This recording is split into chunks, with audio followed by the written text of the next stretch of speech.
কিন্তু পায়খানা পরিষ্কার করে না। আবু পরিষ্কার করো না, তারপর পাখানা পরিষ্কার করো।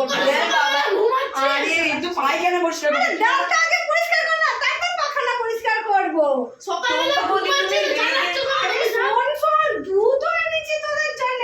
যা মুখ ধুয়ে আমি দুধের গ্লাসখানা এনে দিই তোরা পরে। এটা দিয়ে পায়খানা পরিষ্কার করে। তুমি যাও তোমার শাশুড়িকে দিয়ে যাও।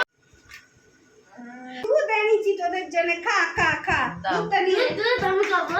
আর কেমন একটা গন্ধ বেরোচ্ছে। এটা কিসের দুধ গো? আরে সেই পাশের বাড়ির লালি আছে না, লালি কুকুর, ওই দুধ নিয়ে এসছি।